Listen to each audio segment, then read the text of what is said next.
said it right. I don't know how sustainable Liverpool's challenge this season would be with how open they looked against Fulham. Yes, the attack is there. The attack will always work and perform. But remember, it was uh, Arnold that scored two goals That scored yesterday. 2 goals, Pretty much yeah. won the game for them. With all those strikers and attackers there, with the like of Cody Gakpo coming in from the bench, they still couldn't really do much until Trent Arnold bailed them out. So, yeah, there are dangerous signs for Liverpool. I don't, I don't know what to expect. I just come in and they shock me. Glowing. You mean the glow? I used to hear one stuff. He says, "It's my time to shine." Oh, Maybe it's our time to shine. I don't know which time to shine. I don't know. To be honest, it's very despondent. Nimi, we are practically begging him to just say something about the game so we can move on. Nimi, for half of the section, didn't have his camera on. I was protesting. I was protesting. It was a silent protest, but now I'm back. As you can see, I'm back with it. When was the last time you saw me with a Chelsea jersey? I'm back. Man, that's true. You know why I like you? You already warned us, you warned Chelsea fans that this season is going to be a roller coaster. It's going to be up and down. That's what you get from inexperienced team. So you're enjoying the ride. Thank you for I don't know about this ride. I know this is what Arsenal fans were used to. I don't know. It's really telling. You know, playing Disasi as a right back wasn't bad. Disasi impressed me. Really. Well, let's get into the show. Let's get into the show, guys. Ugu, that's the off and on a NEPA live day to day. It's off and on. Let's get into the show. Let's go there. Let's go there. I'm powered up. Let's go there. Transit TV, welcome to Reggie Football Show. Thank you guys for coming back again with us on the show. We are looking at, this is a very thick, they say the features come thick and fast this time of the year in EPL. We just finished enjoying the very fascinating weekend of football in England. So many goals. I think about 32 goals scored in one weekend. About 24 on Sunday alone. That tells you how exciting and entertaining those games were. We see teams like City conceding goals with reckless abandon these days in the league. Chelsea being a free-scoring team. Tottenham continuing with their Angie ball. Liverpool being Liverpool, never walk alone at their Anfield Stadium. It was putting through 4 very scintillating goals behind Fulham, who thought they had run away with a 3-2 late win at Anfield. Where are you going to start from? There's so many games to look at. It was exciting this past weekend. Newcastle, stayed and dug deep. I mentioned that United's woes are being compounded. Right, and a lot of United fans are calling for the sack of Erik ten Hag. The situation of their team and their club at the moment. So with me here today to look at these games and help you understand the events and situations that happen in those games. My regular Ugum, the ever reliable. We used to have a team in Nigeria we'll call it Old Reliable. Ugum, always reliable. Even in his sickness, he always shows up. He's having a little bit of cold. You can see his Arsenal jacket, but flag on top of a little support for Nimi Blue Ingots to take care of the cold. Chioma is here as well to support Ugum. And of course, Nimi is in the house. The man they call Nimi, who was practically not ready to say anything in the preview. But we're happy to have him smiling. I'm back again. I'm kissing the bad.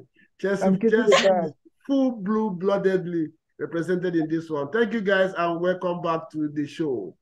Reggie, with all due respect, Ugu, the way you say old, are you trying to pass a message that we don't know? You say old and reliable. No, the key word there is reliable. That means he's old member of the panel. Old member of the panel is always here. Yeah. Because it's subject to interpretation. No, Gubi is still active. Gubi is still doing his things in the midfield on the field of football. So I've seen it going 1.5 miles an hour. I've been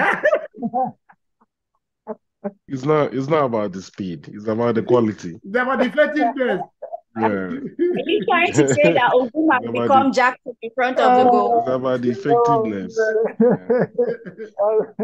Otherwise, Modric could be the best player in the Premiership. Right? Let me hit Chelsea under the belt a little bit. But that might be a wrong time. You know, he got them the winning. That is a debatable one, but it's a debatable one. But we'll take it just for Nimi's sake. We'll take it. Yeah. Guys, welcome to the show. Good to see you again, man. Well, we're happy to be here, man. Happy to be here. Let's go there. Yeah, we're going to start this one from Saturday. We saw, I think it was Newcastle and United that started the weekend. And United somehow, like they have been doing this season, almost escaped this one as well. With all the chances Newcastle created and the annihilation based on the possession and all ramifications in that game, they just ran away. Newcastle managed to just get one goal in that game and took the 3 points. I don't know what was your general thought, because I was looking at it and said, United again, they've come again, and they almost snatched a draw at the end of that match, if not for Maguire. I'm sure that ball would have gone in. So what's your thoughts about both United and the game against Newcastle? Yeah, I thought it was a good game. United, man, something is really wrong at Manchester United. I can't put my hand on it. Rashford was a mess. Abysmal. Rashford was terrible. So Luke Shaw and the rest of them were back for that game. I still don't understand why Varane is being benched.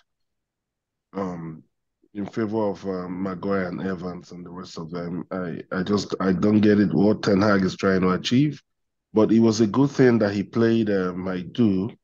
I need to get that guy's name right. But of course Newcastle, had their main players, balling. This my guy Joe Linton was all over the place, pushing people around as usual. They dominated sections of play, but I thought United hung in and actually, like you said, had a chance to get something from that game.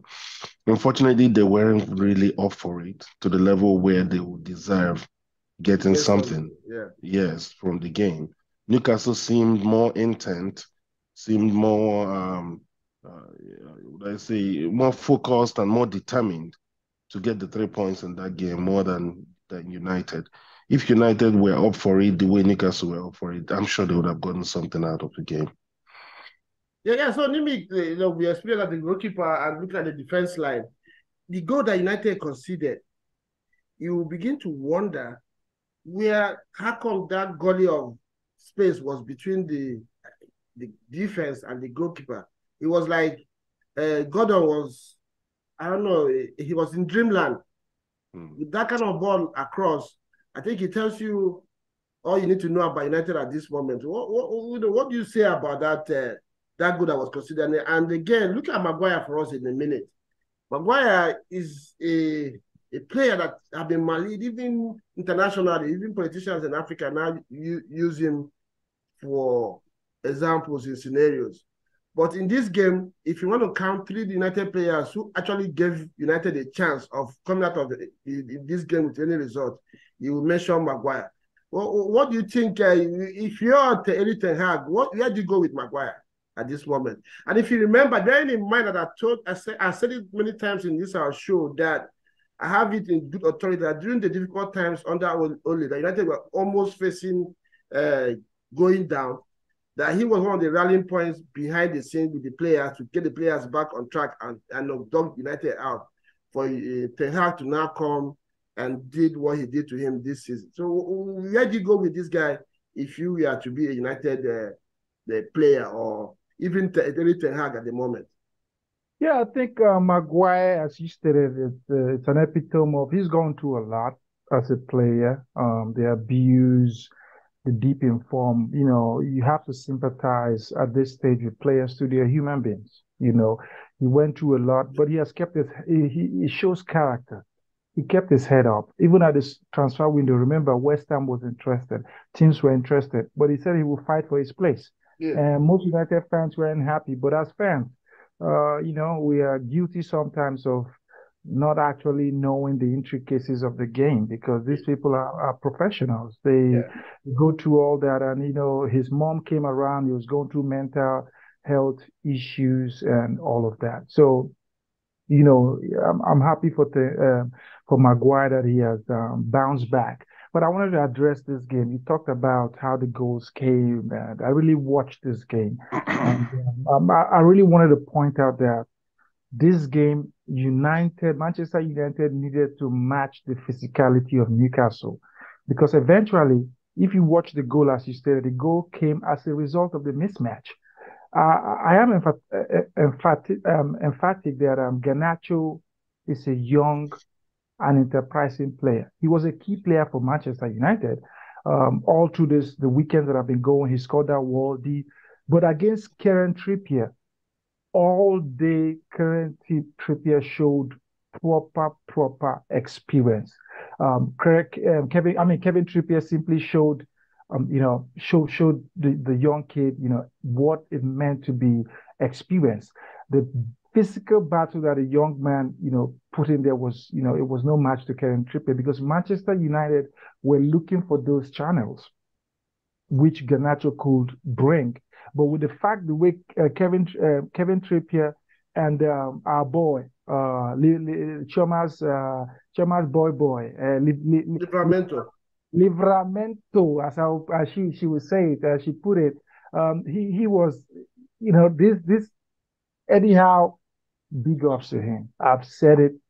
He has come up against the big guys. He knocked Manchester City out of the Carling Cup. He has beat Manchester United. He has beat the slow flying Arsenal that game, and he beat Chelsea. So this man has shown that he has, all the qualities of a top manager. And looking at the goal, you talked about the goal. We have to realize Luke Shaw, with all his experience, should have known better. He should have seen the run that was made. And Wan-Bissaka, the goal, if you watch that, Gordon came from his back. That is something. These are schoolboy errors where you have to look at the players and say, is this something that goes through training, or is this something that players need to take responsibility for? If you have been playing the game for 22 years, you can't make that mistake Luke Shaw did, or Wan-Bissaka not looking at your back, just going. And if you watch the game against Newcastle in the Carling Cup, the goals that they scored came from the same Dalot. If you watch Dalot, the mistake that he made. Yeah, I remember. So what it's telling me is these players are not getting something in training, or what you call it. Eric Ten Hag is not grilling these players enough, because if we're still having the same mistakes week in, week out, then we have issues, and I think that Manchester United at this point, a top 4 finish is still realistic. They are only 7-8 points away from top. As Ugu said, Rashford is a ghost of himself. It's not. I don't know if he's mad about something, but they need to figure out. In 2021-2022 season, he scored 5 goals. In 2022-2023 season, when Eric Ten Hag came, he trusted him. Rashford scored 30 goals.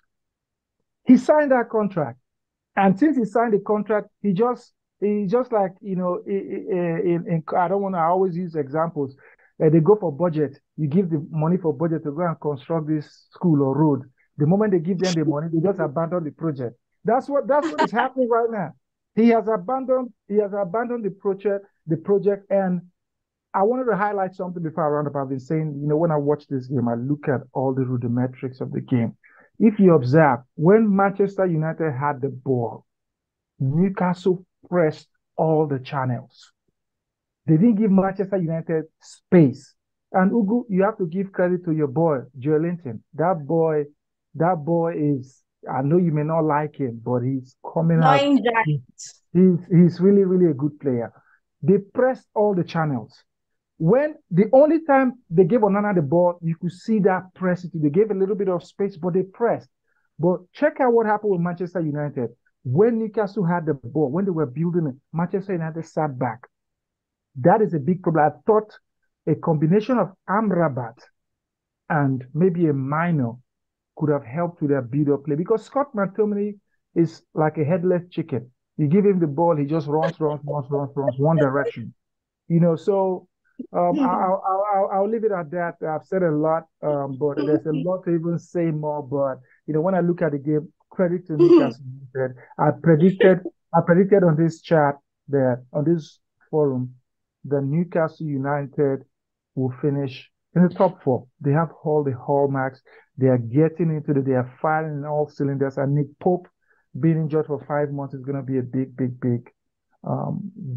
bomber for them. So, I'm happy for Newcastle United. They did a good job. Yeah, thank you, man. I hear you, bro. Chioma, before I give you your those days when we were at primary school, they say homework.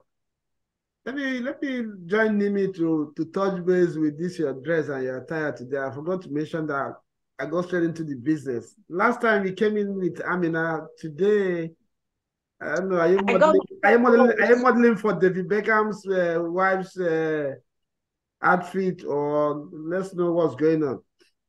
No, I'm just trying to be. I know Ogum is your manager, so that I hope he's aware of these deals. Oh, yes. We'll soon put pen to paper. I beg, Reggie, make it be clear. I hope we're not being paid for this show, and you're paying only few Arsenal fans, so you're not passing the thing. Yeah. You're as wise as I am now. You can see that I'm using style to know if my people are doing something that we are not aware. Because I don't trust Ugu. This one, Ugu is like this. I saw him with a calculator too. He's punching all the numbers. So you're looking good. I like this your dress, man. Thank you. In support of Nimi's win now last week. I had to touch some blue on some things. Blue. Yeah. Okay, so let's talk about Newcastle. Let's not dwell this game so much on United's woes and their inadequacies.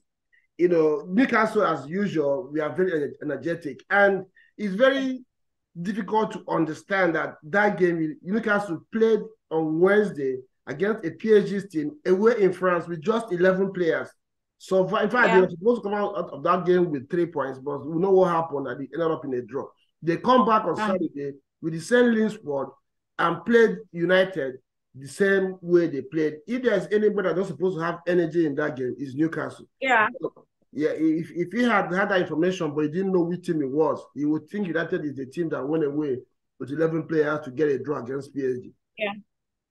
So with all the injuries and the suspensions that they have, how has Newcastle managed to sustain this energetic display? And do you think they can sustain this throughout the season? Do you think it's going to catch up with them as time goes on, or is this just how Eddie Howe has built these guys in his team? Okay, kudos to the manager. First of all, he's doing a great job. And Newcastle is an example of a hungry team. Okay, it's a different thing to be hungry and know how to catch your food.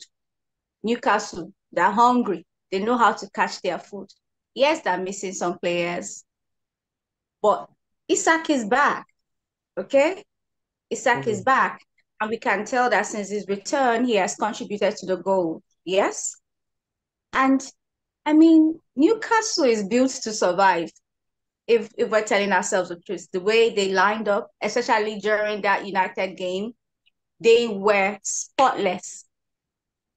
They were spotless, and they played against a team that played like they have nothing to lose.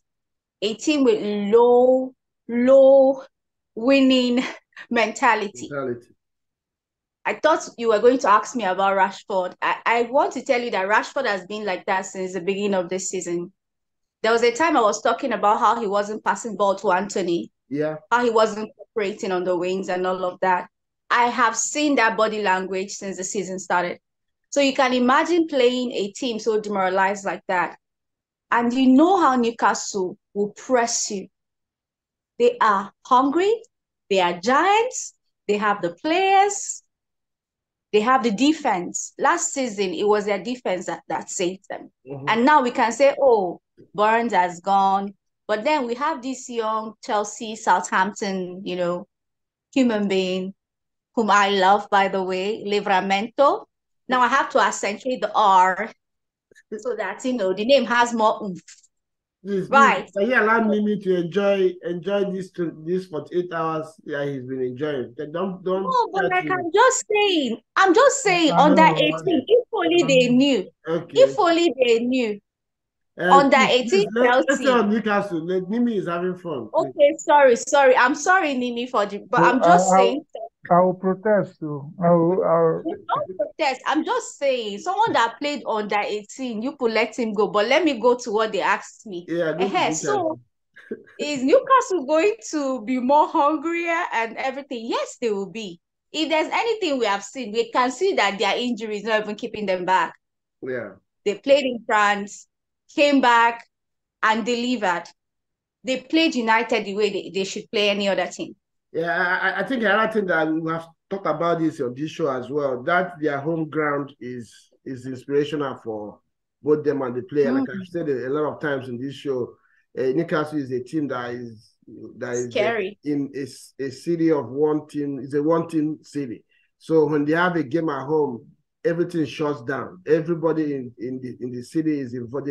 The spirit of in fact, even the unseen spirit elements in the city are also at the stadium. So it's very difficult for you to come there and put them down. Yeah, and I know I've also said in the part that I don't really know that I would like Etihad to have identity, but I think they do now.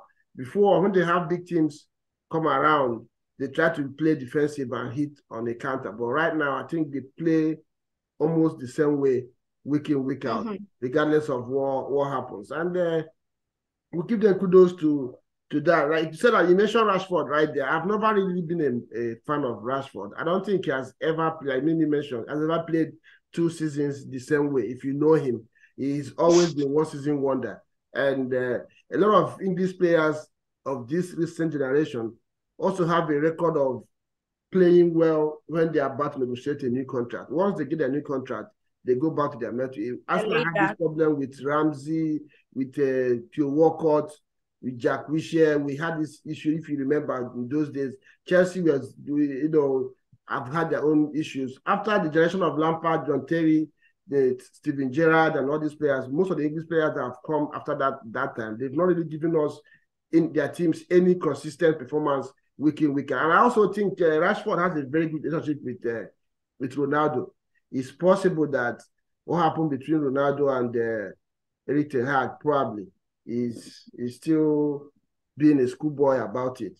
So, well, I think he's damaging his career. Next year is the Euros. I don't know if he continues this way, if he's going to be able to make it to the Euros with England. So I think it's better for him to pick himself up. Look at what Maguire is doing. I'm sure if United want to sell Maguire now, United fans might want to think twice before they support that move. And that's what you can do when you have the professional mentality to know that no matter what you do, you are the best beneficiary. Is your reputation, is your career, is whatever benefit that comes from it comes to you first before the club and the fans. But sometimes these players think they're playing for the money, they think they're playing for the team, they think they're playing for their teammates. No, you get the reward first of all before it goes to any secondary element. So we'll move to the second game we're looking at on Saturday, which was Arsenal playing at home to Wolves. Arsenal came out in this one flying. I think it was the first 15 minutes, they have scored 2 goals. Though Wolves tried to contain Arsenal, but somehow the trickery and pace of Bukayo Saka and what's his name, Martinelli, combined with the strength and skills of Gabriel Jesus. Then the ingenuity of course, Zinchenko produced the second goal, and we thought we were going to have what we had at the Emirates on Wednesday against Lens, whereas now, put 5 past their defense by the end of first half. It looked like that Arsenal was completely in control of this one until the second half. Of course, we know that Zinchenko is not one of the best defensively, though he has improved in that area recently. But again, he showed his fickleness by allowing Wolves back into the game, I think on the 79th minute, and they got that goal. And of course, EPL, we know once this happened at that time of the game, there's always a shift in confidence and pressure. And of course, there was tension at the Emirates. And this is not supposed to surprise anybody, because if you have followed Wolves this season, Wolves is a team that has scored in every game that they have played, including against anybody.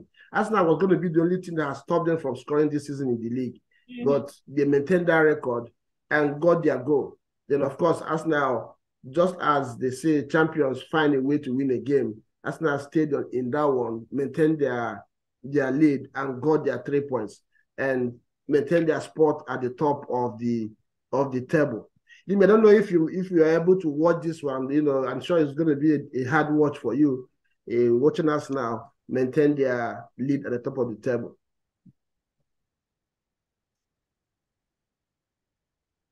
Nimi, your post. Oh, okay, can you hear me? Yes, sir. Yeah, I watch every game. As a matter of fact, I watch every game. I hope, Reggie or Lissy, you're going to start paying for TV watching allowance. Very soon. I watch every game. What I would say, Ugo will chime in, Chioma will chime in. At this stage of the season, if you're an Arsenal, Liverpool, Man City fan, you should not be worried about how you win the games. All you should be concerned about is the fact that you're winning football games. In the case of Arsenal, it pains me, but I think they were steady, they were efficient, they knew what they had to do, and tactically, Mikel Arteta, was spot on with their off-the-ball movement. And off-the-ball movement is really important. And if you look at the 2 goals they scored, it clearly replicated what Mikel Arteta as a manager is all about. His philosophy, he's all about, let's believe in the way we're doing it. Let's pass it around. Let's be patient. If you observe, Arsenal was really, really patient. Don't force it. Let's be patient. And I like the Japanese dude. From the Arsenal, yeah, I was going to ask Uguma about that guy. That guy has come. Yeah. He was really patient. And that's why I think White will have a very big fight on his hand right now. You know why? Remember on the Newcastle game, we talk about how White loses concentration easily. This Tomiyasu guy is like an AI. He doesn't smile. He's serious. Spot on. Spot on. So I like that. In a game of football, when you're like Arsenal, you're used to possessing the ball. The only way you can further strengthen that is when there's a lot of ball movement by the players that don't have the ball. Ugu, you know what I'm talking about. Those players that don't have the ball, you can't be static. And that's what's been killing Chelsea. If you watch, there was a video that came out, you saw Palmer putting his hand like this. Hey, you go here, you go here. When it is telepathic, and that shows in training. Remember, I talked about Manchester United having the same issues defending those goals. Yeah. It's not telepathic. Now, Arteta has built this team where each player, he doesn't even need to talk it. They know what. It's not becoming telepathic, where there's much ball movement by the players that don't have the ball. What they do is simply create more options for the team in possession. Arsenal have done that. And if the truth be told, let me tell you guys something I don't think you guys understand. When Declan Rice was being bought, there were so many Arsenal fans like, 100 million. I tell you, that guy has been the buy of the season so far. I believe so. And let's look at statistically. Let's look at Arsenal. Remember last season when Thomas Partey got injured, it felt like the wheel was off. There was something missing. Jorginho came and started doing Georgie ball, but it didn't work out. Thomas Partey is injured. It was a strategic buy by Mikel Arteta, and that should make Arsenal fans really happy. Cult, people like Ugu that are now putting red bandana and everything. They are part of the Arsenal cult group. They should be happy about this. The fact that Thomas Partey is missing and Arsenal is still firing in all cylinders, just like they don't miss Partey, says a lot about what Mikel Arteta has done. And also, as a neutral fan, Arsenal is gelling. But there's one big issue. If I was an Arsenal fan, I would be worried about. Tactically, as I said, you guys are doing good. But let's look at the numbers. Gabriel Jesus has scored 1 goal in the Premiership. Nketiah has scored 6 goals. If you compare them to the Manchester City, Erling Haaland, and Alvarez, and all of this supporting cast, I see a problem there. Now the goals are being shared. It takes 1 or 2 injuries, and you want to keep this momentum going, and it takes 1 or 2. But if I was Mikel Arteta, I would do something. In the January window, I will go and buy a striker, an out-and-out number 9. This is why I say so. Between January to the end of the season, there's going to be like 18, 19 goals. If I could find a striker that could give me at least 10 goals before the end of the season, I don't see it will be very hard for Manchester City to capture or catch up with Arsenal. Because again, Arsenal are worried about, Mikel Arteta is worried about what happened last season. He has learned. I bet you that's why he went all in with Declan Rice. I bet you that's why he went in with Raya. He has learned a lot. So if I was him, that's going to be my next.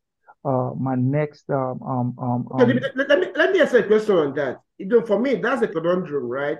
Because it's not a straight fix for me. I know, of course, as Arsenal fans, we have these conversations, and everybody has a case. You can't really win the argument. One, because Gabriel Jesus, if we come into Europe, the way we play and the way he plays, he gets the goals, the other players get the goals. So what happens is that if you allow him space and play him like you think you can handle, he's not a goal scorer, he will score goals. Then if you try to close him down, he will create space for the wingers to score, which also still brings goals. Arsenal has scored 10 goals in 3 games, in the last 3 games, I think. And if you go and watch those goals, like against Lens, who scored 5 goals in first half, go and watch those 5 goals. I think he has a hand in all 5 of them. He got 1, assisted 1 or so, and created 1. Even the goal was scored against Wolves. For the second goal, it was Jesus that gave the pass to what's his name? Zinchenko, that cut back to Odegaard. The first goal, it was his hold up play that opened space for Saka. The same thing against Lens. So it's not going to be a very straight fix. There are not so many strikers out there who will get you the goals and still give your wingers this opportunity to play this way. Somebody said something. Pep Guardiola did the same thing with Gundogan as his top man, and he won a league with it because the guy brought in was able to bring in Kevin De Bruyne, Ryan Mahrez, and I think we represented them from the wings, and they got the goals and won the league. If you ask me, is it sustainable for the another 2, 3, 4 seasons? Of course, no. But this season, like you always say about City, well-oiled machine.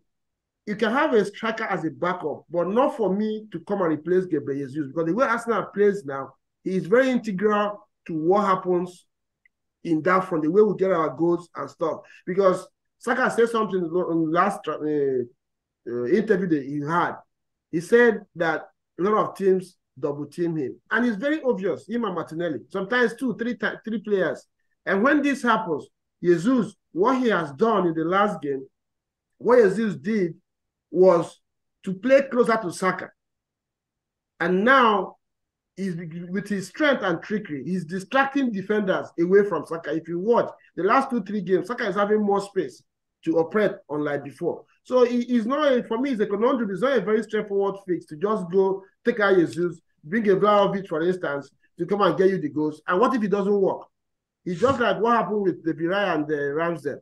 You know, people will start saying, like Funsho says, if it doesn't break, don't fix it. So you have a case, but at the same time, it's not a straight fix. I don't know what you think, Ugum and Chioma. I think I see what Nimi's saying. Weirdly see what he's saying. Because, I mean, we're always going to use City as the yardstick. Yardstick, Last season, they had Haaland and they still have him. And now, they've gone ahead to mold more Haalands. The interesting Argentine, is a Haaland in his making. Last season, they had the likes of Captain Gon and, Bernardo running in circles around the wing and, Grealish stoning his thighs around the wing and all of that distractions, but they made it happen. So I feel what Nimi is trying to say is, for where we're going, I hear you on Gabriel Jesus. I love him. I see what he's doing. He's playmaking, he's distracting, he's keeping the team together, the whole gelling process and all of that. But having your point, man, having a man sit for you, I think is that sitting that is missing. Yeah, but my point is, at this part of the season, have someone sitting. Yeah, but my point is, at this part of the season, the way Arsenal is playing right and how good they're doing, do you think you should go and try to obstruct that?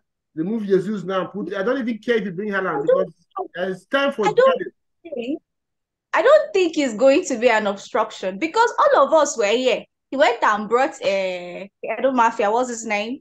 Raya. All of us were here. No, that's different. He brought.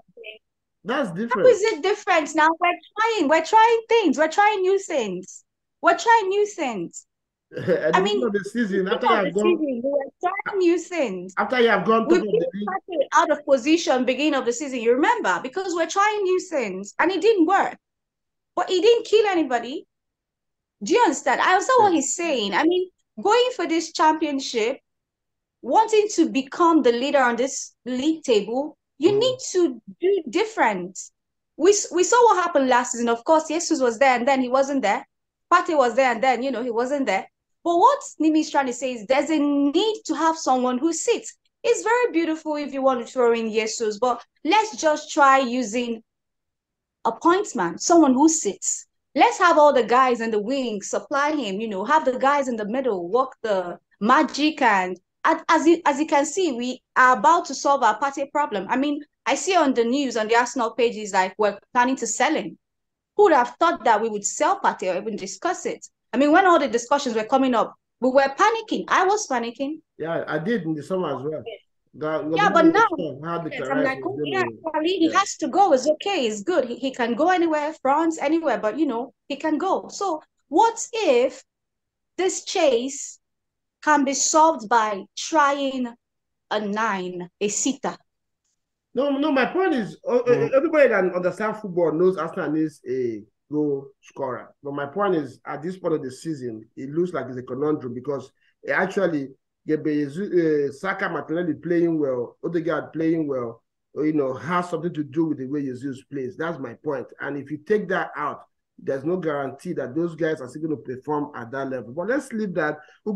Please, can I contribute something? I was going to ask you something, then you can add to it. I was going to ask about Odegaard.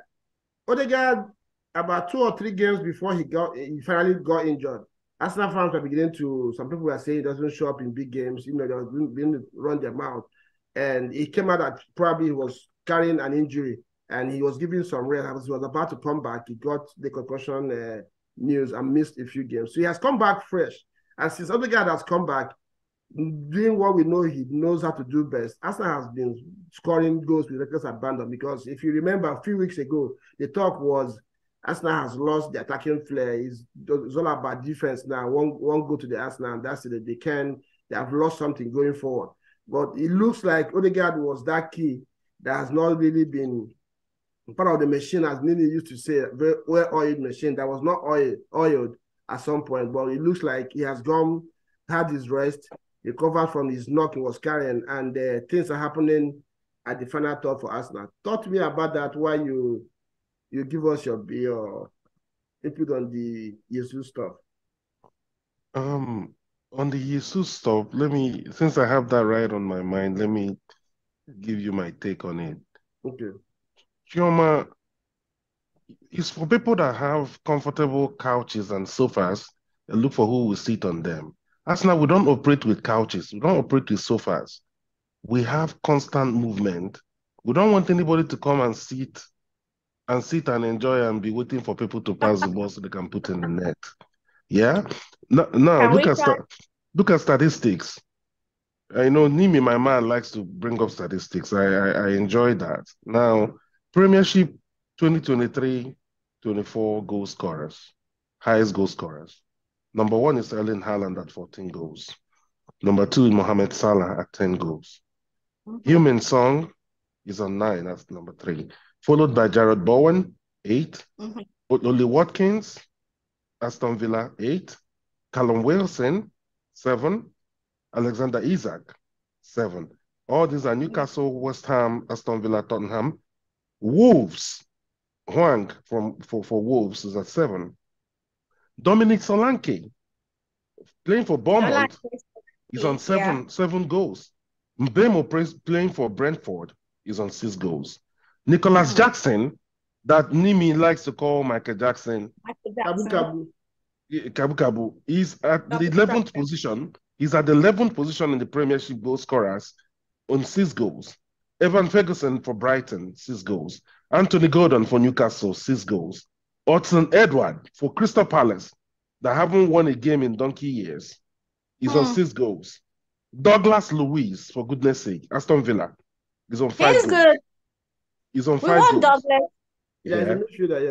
So now, the first national player to feature on this list is Eddie Nketiah at number 16 on this list. And where is Arsenal in the league? Arsenal is on top in the league, with their highest scorer, number 16th position. Now, you see, I think that many of us analysts and fans, we tend to not allow scope for innovation. Innovation should come in football as well. I was looking at this guy, the Tottenham coach. You know, a lot was made about the man's high line and the way he plays and the insistence on playing Emerson, who I think is a complete donkey, at centre back with Davies. He played those guys against Haaland yesterday, against City, played his regular football, you know, and got a draw, a creditable draw, a deserved draw against City. Yes, City missed some chances, but do you know what this guy told them at halftime? They're thinking too much. They're thinking about it. They should just go and play.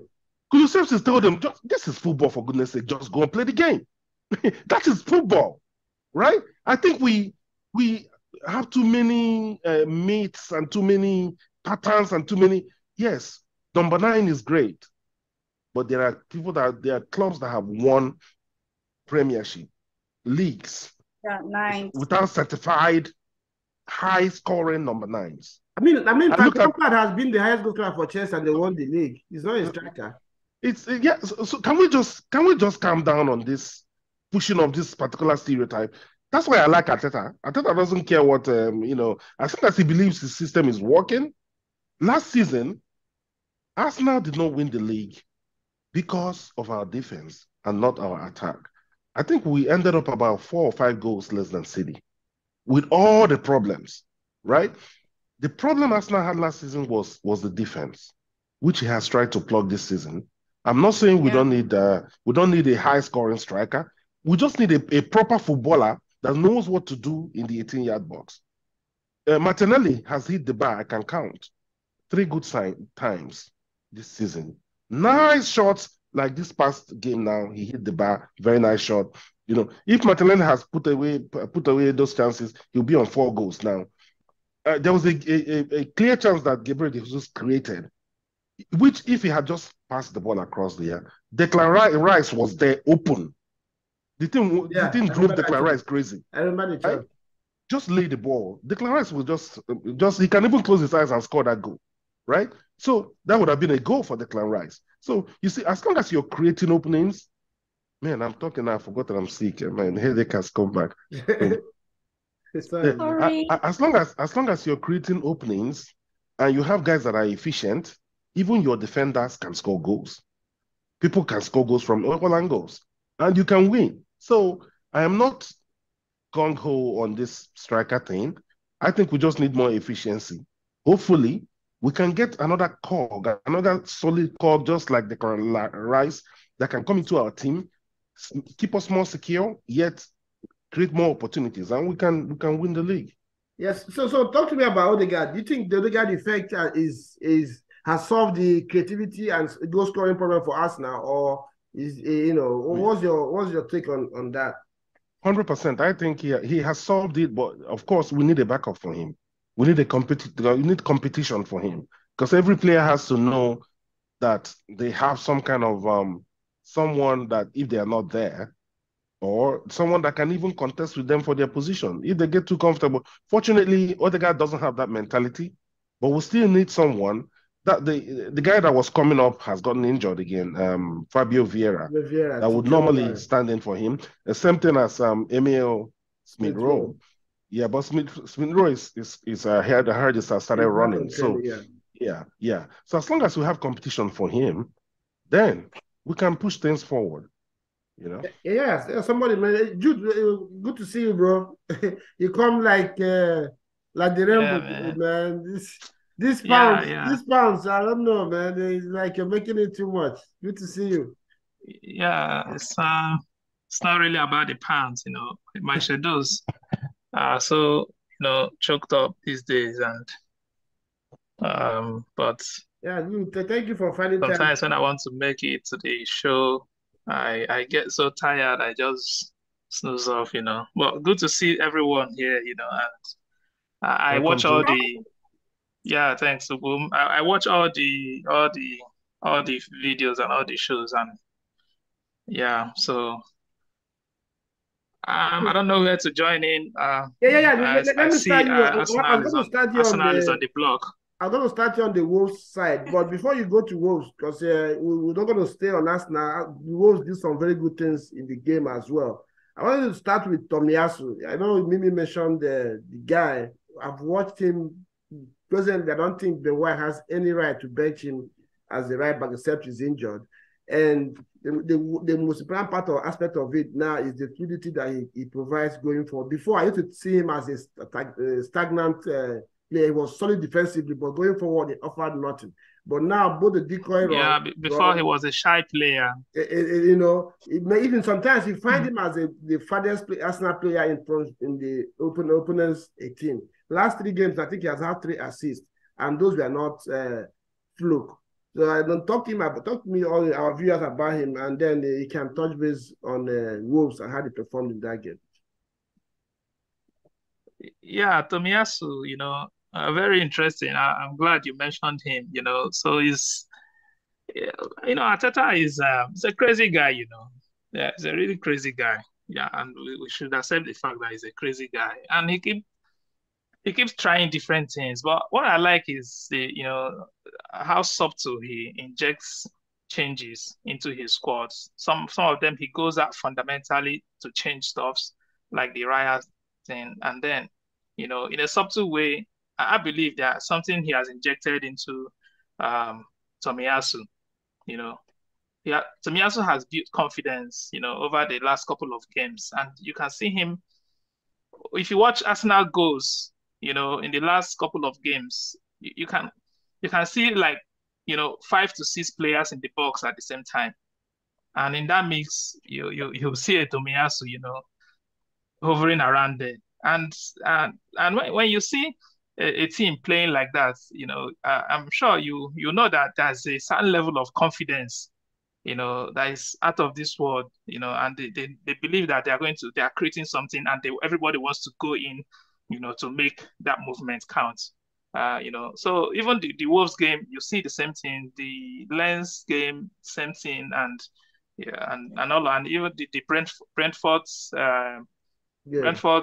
late winner, So I see all those players, they are all packed inside the box, and any team having that flood of opponents coming into their box, I mean, you must jitter.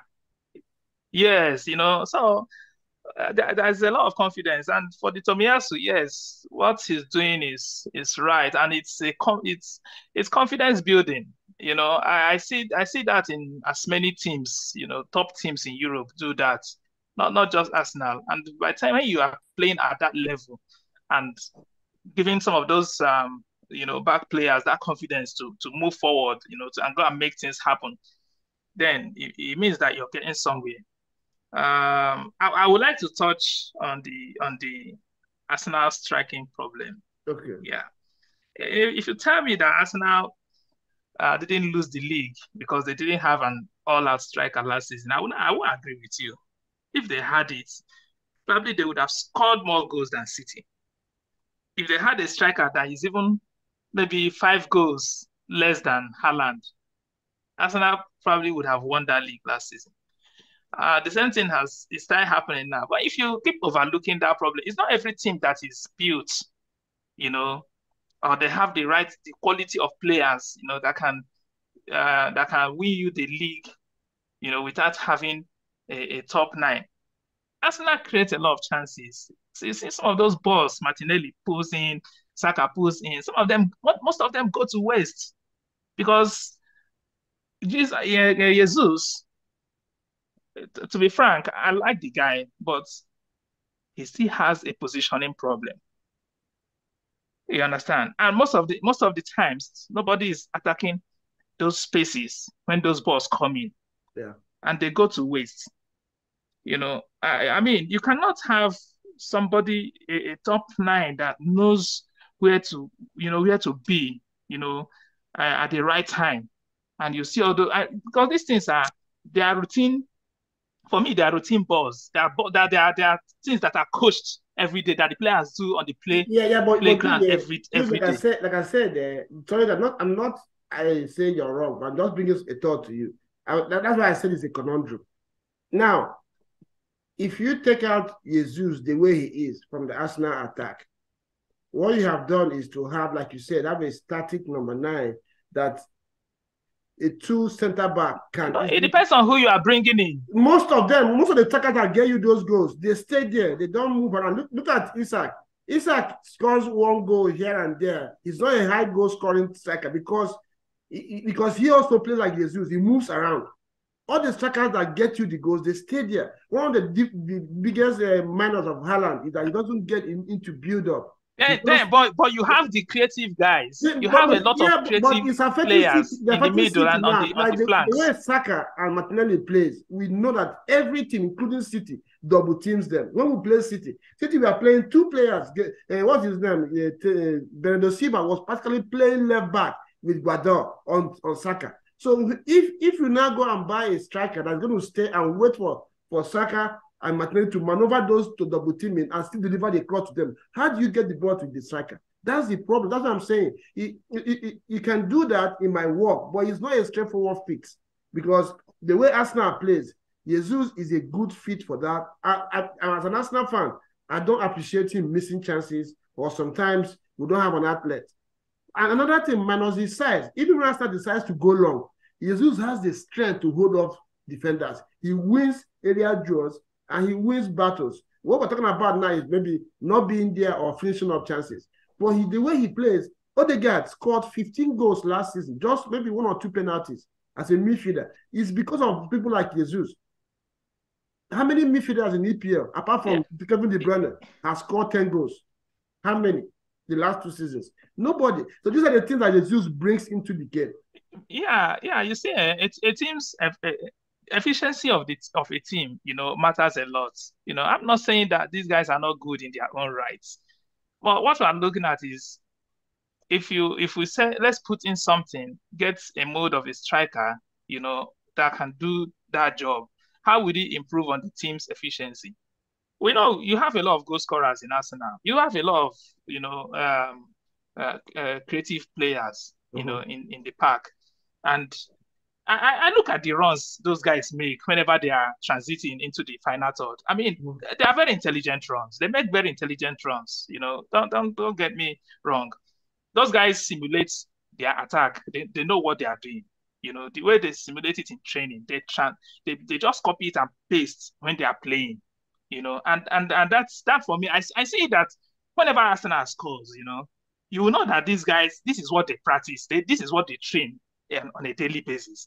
And when you watch some teams in Europe, you know that when they play, this is what they are training for. If you watch Bayern, for instance, you will see exactly that what these guys are doing in their trainings. That's what they are doing on the pitch.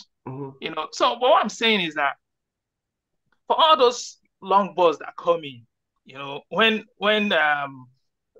they cannot find the space to cut in, and Martinelli, Saka, and a few other ones from the rear, they bring in those long balls. I mean, attacking those balls is very, very key.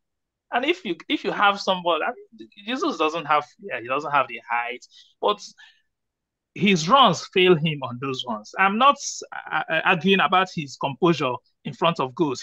His eyes cold in front of the goal. Most of the goals he has scored, he's so eyes up. He takes it with a chill, and and it shows that he's a very intelligent player. For him to have that chill to make those cuts and then get his goal. But hey, for Arsenal to win this league, they need to be ruthless. We'll see. They need to get it from every point of view. So if you tell me, if you give me the money to say they need to buy a striker, yes, so I'll say my two hands up. Arsenal need. Let's not make it an Arsenal show. Let's move on to like I said.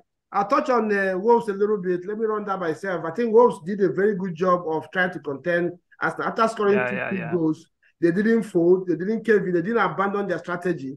They stuck to their plans for the game, and it worked out good for them. They managed to also maintain their record of scoring in every Premier EPL game they have played this season, including against City.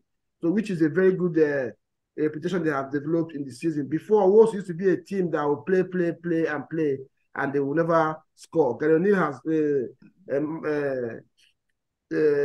has come in and they galvanized the team, and they now have a way of finding spaces to score goals, which was a very interesting thing to watch, and he gave it a usual EPL game Navi ending.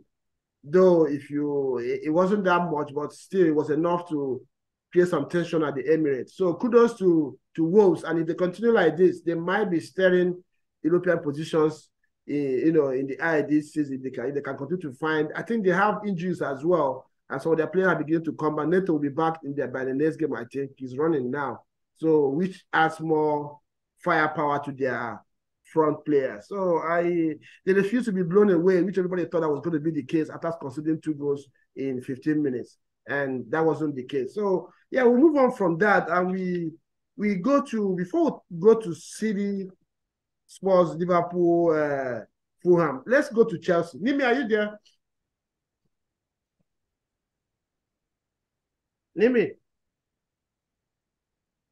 Nimi, come out. Okay, while we're giving time to get back, maybe we should start with City playing a 3-3 draw against Spurs. Before you were talking, you mentioned I think you mentioned City, you mentioned Spurs there as well. We can talk about Arsenal and the issues that we have identified, but I think City this season, I know everybody keeps saying this is how they start, but this is way worse than. I actually saw a graphic earlier today. City has only won 1 game out of 6 against the big 6 teams in England.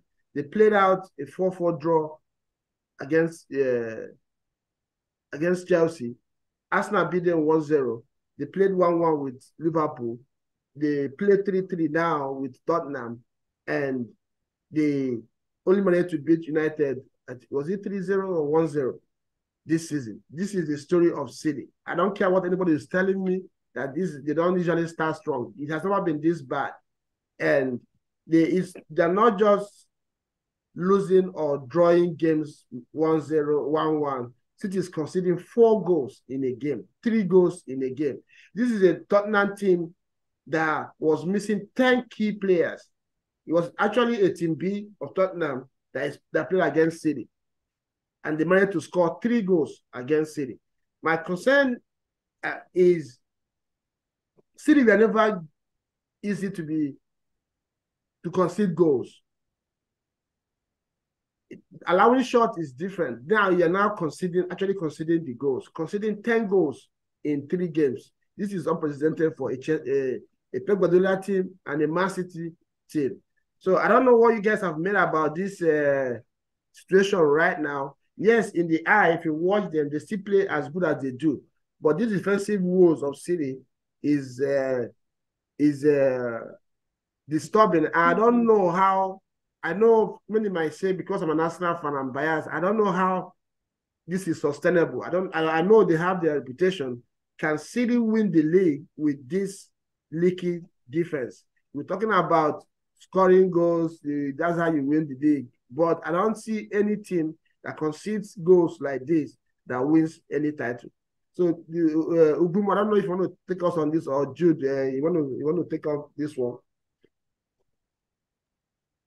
I'll let Jude start. Okay. Come in when, yeah. Jude, are you there? Yeah, don't be fooled by City's performance. You know what happens most times is like don't be fooled. You know, we saw this happen last year. Arsenal, was on the top of the table for God knows how long, and when it got to the business end of the season, they didn't show up. And look at the first, the top 4 on that table, just about 2 points separating all of them. So for me, it's nothing. So you can't even take your feet off the gas. City has their problem, but I mean, is a solidly neat side, and you can. It's good you're seeing those fault lines, them not having results, from all of the top 4, top 6 teams. But it doesn't really matter. They pick the points, that they are able to pick up the points that has kept them in the competition or in the challenge for the EPL, and that's what matters. By the turn of the year, very soon as it is, we'll start seeing the reverse fixtures, and then the story may likely not be the same. I'm sure they know these problems that you have mentioned, and we know that they have their own personnel problems too. Some of their players are just coming back.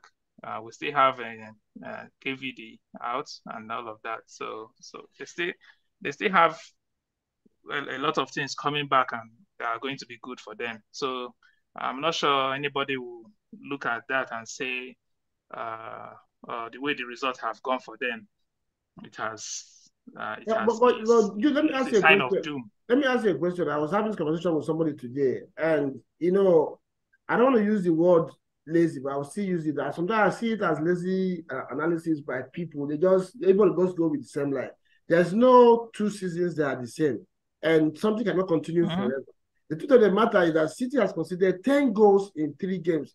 Is not by any standard, by any team, is not a record that any team should be proud of. So talking that is City. Forget about whether Arsenal or Liverpool is giving them 5 points or 10 points. I don't want to talk about that. I'm talking about City by their own standards. There have never been a season, no matter how bad they have started, that City this season they have lost 3 games in a row. Now they just drew 3 games in a row. So by any standard, I don't care what they have done in the past, it's not something that any manager, any player, any fan is going to be proud about. So if are they going to win the league forever? So every season, we'll come to the season, we'll say, City will always do that, will still win. No, there's going to be a time they're not going to be able to do it because they don't do the right things. So I don't know why it's difficult for us to highlight this situation, that this is worrying. And if they don't fix it, they can't win the league. Yeah, definitely the statistics is showing that something is not right somewhere. Exactly. But you brought it aside by saying, forget about City's issue. You know what happened last season. The City will come win. Yeah, but I'm saying so because for me, I believe they have the resources to turn things around. But it's only the same. That's as simple as that. I believe they have the resources to turn things around. No, they've lost Gundogan. They've lost their Mahrez. Kevin De Bruyne is not the Kevin De Bruyne we used to know. And they just brought Doku. Doku, like I said our last show, Chioma, remember I said it, that guy, as talented as he looks, it's not effective. Doku is Choma's friend now. He's not effective. So it's not the same resources. That's my point. That's what I'm trying to say. What we're using is because it's Pep, because it's City, we just feel it's the same thing. He cannot compare Jack Grealish to the Mahrez. They are not the same. He cannot compare Jack Grealish to having Bernardo Silva as your winger. These are more effective players. The Jack Grealish plays when he wants to play. One day they were talking to Pep, and he said Foden, as good as he is an instinctive player, doesn't play to instruction. So it's not the same resources. That's my point. But it looks like because you're an Arsenal fan, when you say this, because it's an Arsenal fan, no. This statistics are not. If I'm a City fan, I'm worried. But I don't know if you want to touch base on this one. Yeah. So what you're saying is, if City has been on their in the top flight of their game, they should have been like 7 points ahead of Arsenal by now, isn't it? You don't have. It's not like that. What I mean is, you don't have to win. You don't have to win at the beginning of the season. City doesn't lose games, but they might not win 5-4-0. But they might win 1-0, but they're not conceding. And what happens is when you win games, your opponent is not winning. They are dropping points. So when you don't win, you're giving your opponent some points, and then you're giving them 1 point, or giving them 3 points, right? So they might not have been 7 points ahead of Arsenal by now, but they would have conceded 10. What I'm saying is they have been lucky with Chelsea. It was a draw. Conceding 4 doesn't guarantee you points in any game. Conceding 3 goals in a game cannot guarantee you even 1 point. So if you get 1 point after conceding 3 goals, then you're lucky. You concede 4 goals, you get 1 point. You're also lucky. So my point is, either way, the way they are conceding goals and allowing teams come at them is not sustainable. That's my point. If it's not fixed, I don't think they can win the league with that kind of difference. Yeah, it's a problem. I agree with you. Yeah, Ogum, you can go ahead, please. Yeah. I was going to kind of agree with Reggie in the sense that yes, it's not going to be as normal as it was as it's been for them over the last 5 years. Remember that EPL again is a confidence league. If your opponents have gained confidence compared to where they were in times past, that means they will fight you more. It's not normal that City, the record that Reggie just spoke to us about, their record with top 6, top 5 rivals, this is not normal. If we check the last 4 or 5 seasons, I'm sure they've not dropped points the way that they've dropped this season so far, right, Reggie? Yeah, at this point of this time of the season, no. Yeah, so especially to the likes of, at least from Arsenal point of view, I can already tell you that for us to have gotten a win against City in the league, that's a first. Exactly, that's right? 3 points that they've never dropped before. Yes, that they've never dropped before. So it's not. We shouldn't just think that the same thing that's happened over the last 5 years will just normally happen again. The only hope I have on talking about Jude's point of view, the only hope I would say City fans should have is that all the rest of the chasers are taking points off each other, right? Except perhaps Arsenal so far, maybe have dropped one game. They've dropped a point against Tottenham. right? Yes. And Chelsea. And Chelsea. Yeah, so what you're saying is true. Everybody is jumping against each everybody's other. taking points That's off each other. It's still like that's right. And it's likely going to happen like that all through the season. So City still has their big chance to do what they normally do if they keep up the tempo and kind of stop dropping careless points, so to speak. So yeah.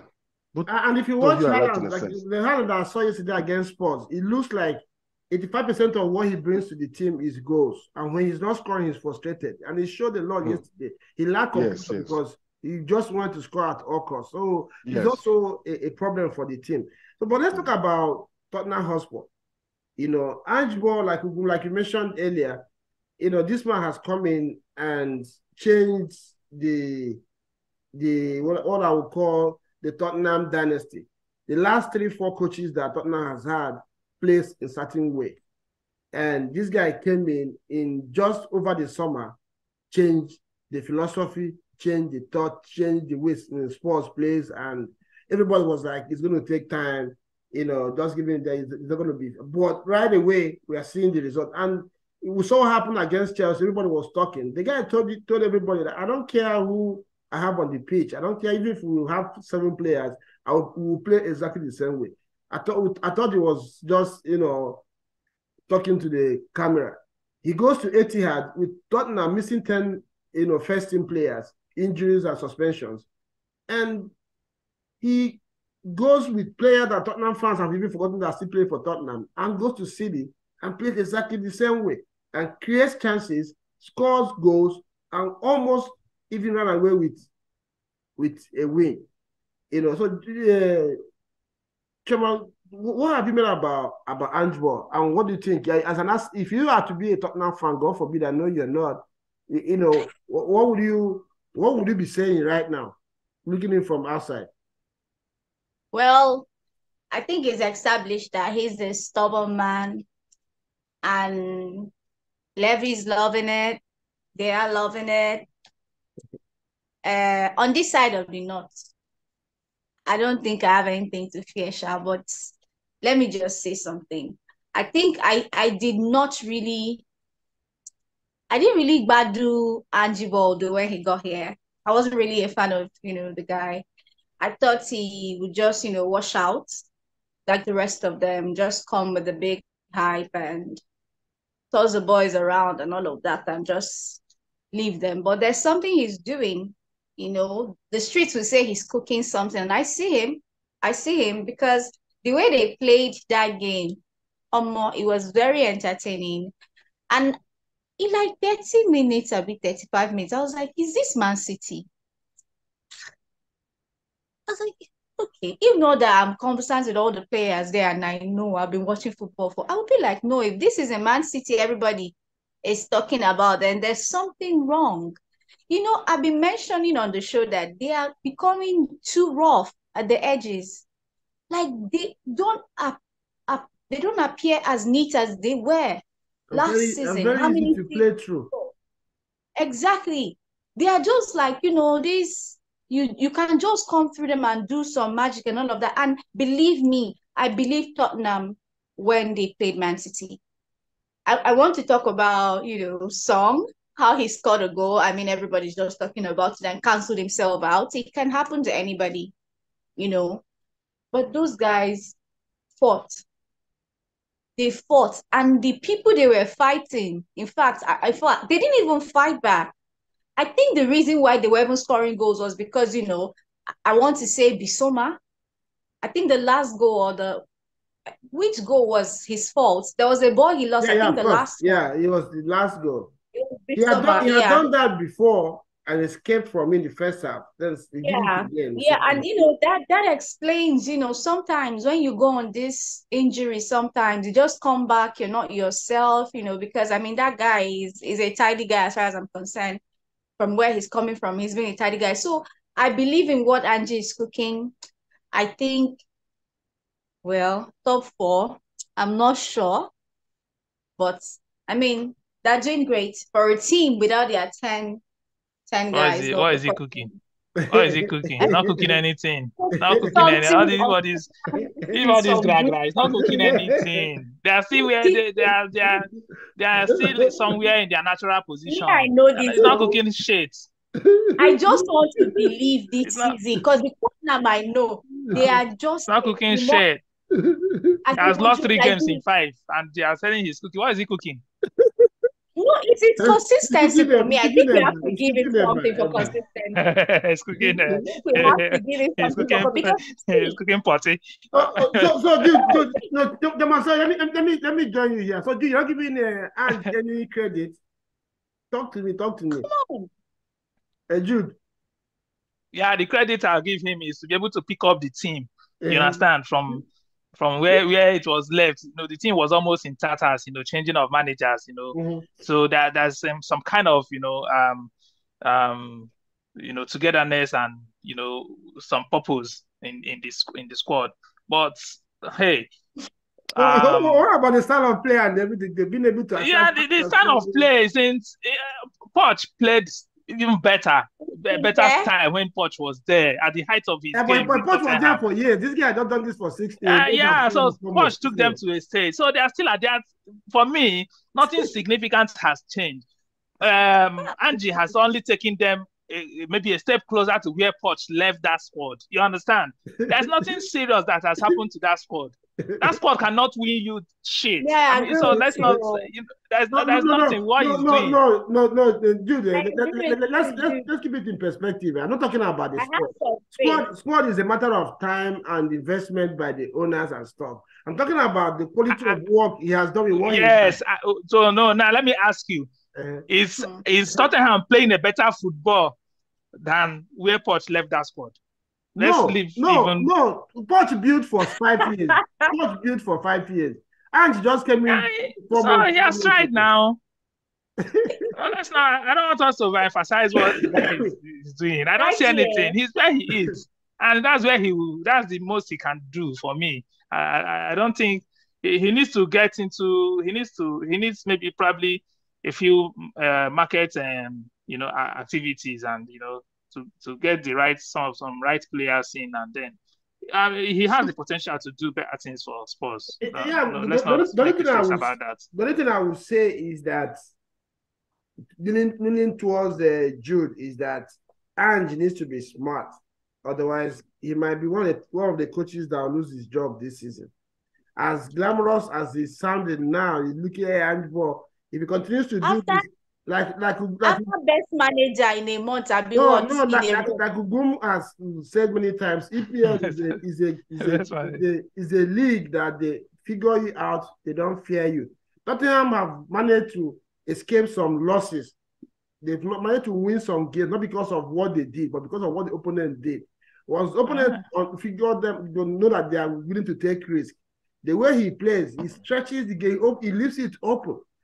That's why I have problem with City a little bit. If Mancity had played the way they normally play, like sit down and figure you out, not running around like headless chicken. If I just run around with Tottenham, if City had played the way they normally play, the game Tottenham was there for the taking. They were very open. So let's not give too much credit to Ange. If he continues like this, I'm telling you, he remember that yesterday would have been 4 losses in a row. And he has two, I think he has United next and one other big game.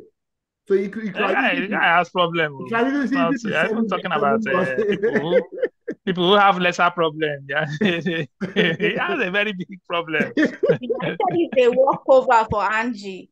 He will play his behind line, and that's it. Abandon me with Jude. I thought he has a bigger problem. Jude, they give Wahala, man. No. So for the neutrals and for spectacle, that game was a good one to watch. But as a football person, I'm tactically watching that game. I was very disappointed with City and Tottenham. It didn't look like a game that coaches that understood what tactics and how to win games we are conducting. And if you listen to Pep's comments after that game, he even said something, and Jude, I hope you heard him. He said the City fans and anybody connected to City should be ready. That it's going to be possible for you to expect the same thing to happen every season. That there's going to be time that City will also lose and not win titles. That they should be ready to be there for the team as well. Because you can't just be there for them when they win. All of a sudden, he's looking for emotional support. See, I have a problem with that. He done the packing bag now. You understand the fact that this can happen. So, but that's why I'm saying this talk of every season, that's the way they do. They always win. No, I don't think it's going to happen. But you know how he is, Reggie. When he wins something, there's this thing about him. Is like when he does something leaves him. Okay, he starts to fold. I know we've all seen this with his, long experience. And with and after deducting points from Everton, it looked like the city is going to have problems. So maybe we're already beginning to see it. So my guy is busy waiting for Saudi or America to call, and he's calling for emotional support. Did you see the way he fell down when that goal entered? That's how I've been laughing here since. How he fell down like a child. Did you see that picture? Yeah. Oh my! What's the game now? Oh my God. I was like, thank you to have you. Good to have you back. I was looking for you. We're going to do Chelsea Brighton. It wasn't one of the games that we actually looked at very well during our preview, but it turned out to be another very exciting and ferocious game of watch over the weekend. And I was looking at it and I'm like, I don't know how my brother Nimi is doing watching this one. Yeah, Chelsea went 3-1 at some point, but all of a sudden the margin shrunk, and it was looking like Brighton was camped their 11 players in front of Chelsea's 18-yard box, but somehow Chelsea managed to escape it. This was a game of 4 center-backs by Chelsea. You had the Sassy, Thiago Silva, Colwill, and Gabashal all starting in this one, and Chelsea still managed to find 4 goals, in the game. So, Dimi, what was your overall thought about this game? Well, it was as I stated last week, it was a good game. I think it was a good game. Chelsea showed again it's the gradual steps of inconsistency, and also I've told people you don't put too much expectations. The Chelsea team was looking like, you were watching the Nigerian national team with a heart attack last minute, trying to come back. Are they going to equalize? Is it going to end 3-3? Are we going to be out? But I think tactically, shots fired. Pochettino came out. I was really scared because of the injuries that we had.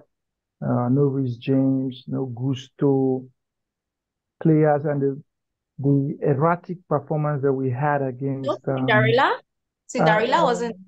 He was out too, so it was a lot. It was a lot too. So I started thinking about also the drastic and erratic performance that we witnessed in Newcastle. I was like, okay, where's this roller coaster going? It's up, down, up, down, up, down, and my stomach was getting worried. But when we got in there, when we went 2-0 up, and it was 2-1, and this boy, Gallagher, got that red card. Yeah, I was like, Eli. That's how the city will crumble again, and the boys were able to hold on for dear life. It showed character. It showed will. It showed determination. It showed all these wonderful attributes. Enzo came out. Enzo was the Enzo. These players came out. But I still saw some hallmarks of what has always dragged us back. The Michael Jackson, the way he plays, all those things, So I looked at it and, am I confident? I wouldn't say I'm all the way confident as to, we going against Manchester United, but I'm positive. It was a positive result. At least, the good thing about it too, Brighton was dealing with a lot of issues. I remember just had a game on Thursday in the UEFA Cup, and they had to travel from Greece all the way to United Kingdom to play. So they didn't have enough time to rest. And so we took advantage of that. And, this December will be hard. We have 8 games in December. It's going to be very, very difficult. So I'm hoping, and I'm happy we won. I'm hoping it's a stretch of wins by going to Manchester United and our players coming back. I know what you call him, Lavia and should be getting back to cook some things up. And so I'm really excited about the future. As I said, I'm not expecting much, but let me ask you a question as a Chelsea fan. I know you always like to say it the way it is, but before I ask you, please, there's a word that you doesn't like to hear, because that word cook is on diet. It doesn't like when people cook or cook. Don't get him agitated right now. He wants to know what you're cooking. That penalty, do you think it was a genuine call? Right? Which penalty? The no call. That Chelsea was awarded, yes. I think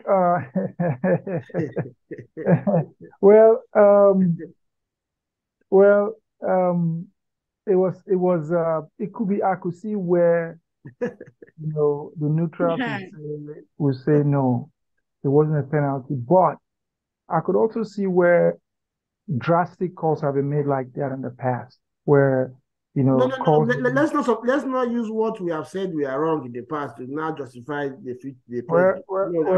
Just stay on that call. Yeah, on that call, that's what I'm saying. I'm saying the only consistent thing has been the inconsistency of the EPL referees. Like the call that was made with Corwell, the last minute, right? Some guys are messing the game up. Some refs have given that before. Are we? Yeah. Think about it. That's the reason why I'm bringing it up. VAR call the referee to come see something. For VAR to call you over, they are trying to tell you, oh boy, that penalty. Exactly. That I wanted to finish answering, then I was going to bring that up, because if the referee had given that on the spot, and people are contesting it, and VAR checks it and say, come and do and make sure that you did it, I can understand. But the referee didn't give it. For VAR to call him, because what we are told that VAR is supposed to come in when there's an obvious error. For me, there was no obvious error there. That wasn't a penalty. So for VAR to even call him in to come and look at it, that was like, what are we watching here? That's the inconsistency, the consistency of the inconsistency of VAR and EPL. So every week we are going through the same thing. Even Ugu that refs local games here at 2 miles an hour, running 2 miles an hour here in Houston. He knows better. I think Ugu has read some of my games. Although he gave like 2-3 penalties, there were not penalties, but he has shown that sometimes you look at these referees and you're just appalled at how the games are being called, and you just wonder, Yeah, Jude, I know you're a Real Madrid fan. You support Real Madrid. De Zerbi has been mentioned as one of the possible replacements for your man, Don Carlo, your man, right? I know I've told you Gum likes Brighton as well, but I feel that De Zerbi Madrid is not cooking anything. Madrid is serving it hot. Yeah, he's still cooking. He's allowed to cook. Madrid food, they're hot on the platter every week in, week out. So Brighton have developed this reputation of inconsistency, according to just like what we mentioned about referees. They come in this week, they dismantle one big team. The other day they fold.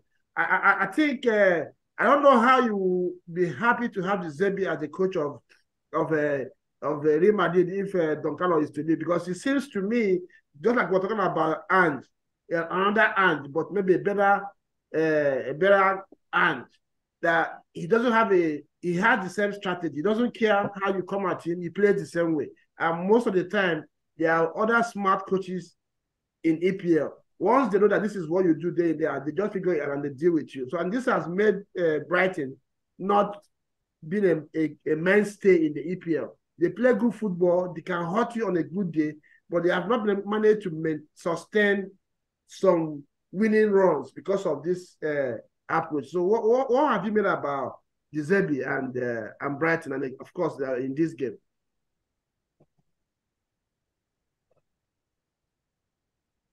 Yeah, the guy, Zerbi is a good coach, no doubt about that.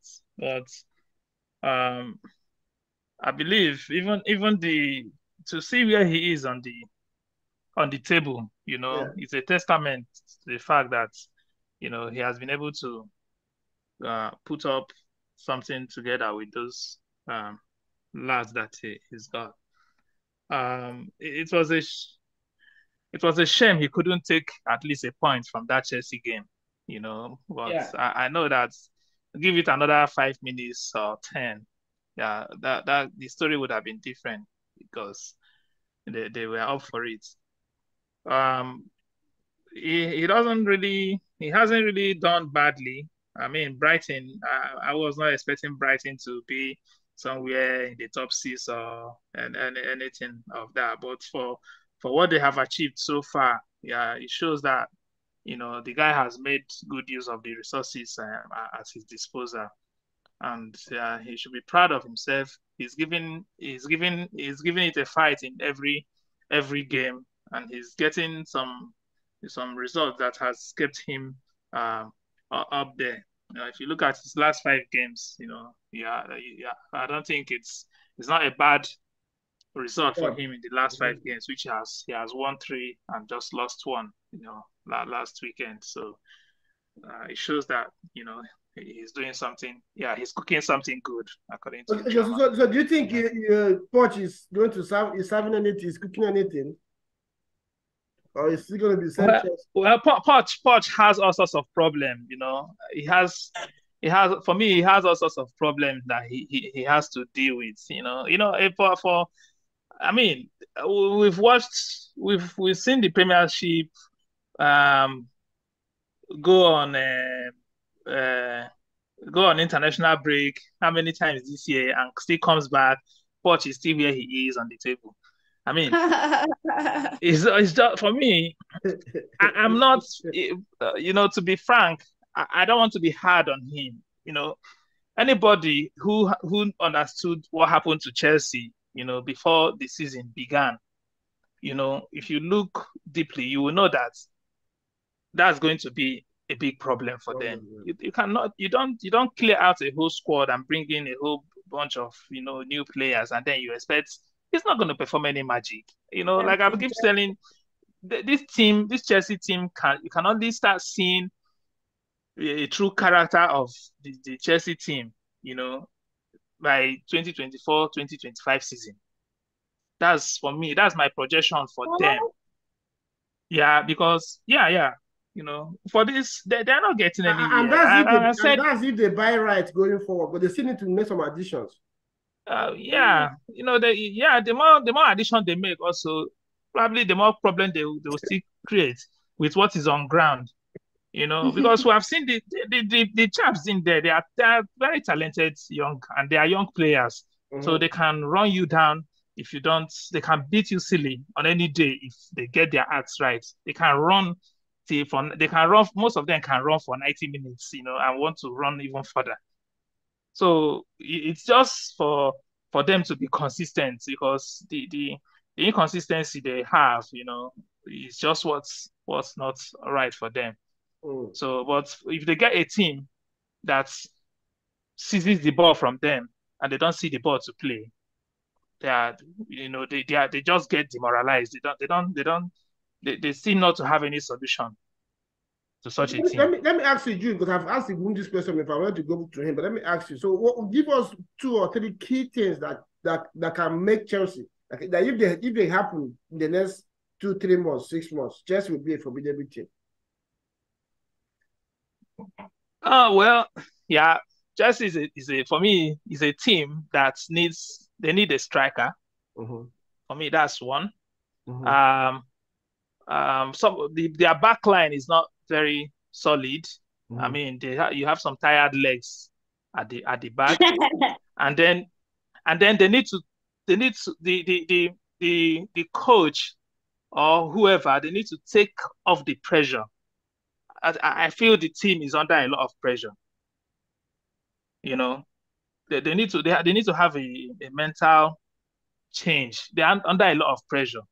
So and that is why so many things might go wrong with them, you know, during the season. That's the reason why they may not get some consistent results. Yeah.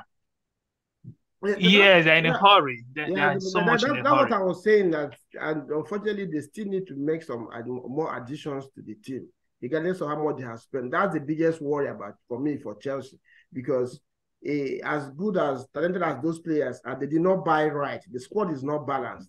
So you still need to balance the squad, and to balance the squad, you need to buy more players. And for you to buy more players, you probably need to sell some players, and which takes you back exactly where you were at the beginning of the season, because now you're going to start thinking, who do I drop, who do I sell, who do I bring in, and stuff like that. So the cycle continues. So for me, I don't know how they're going to deal with FFP. If it was something they had that allowance, I would have said they should just deal with it right now and then allow Poch.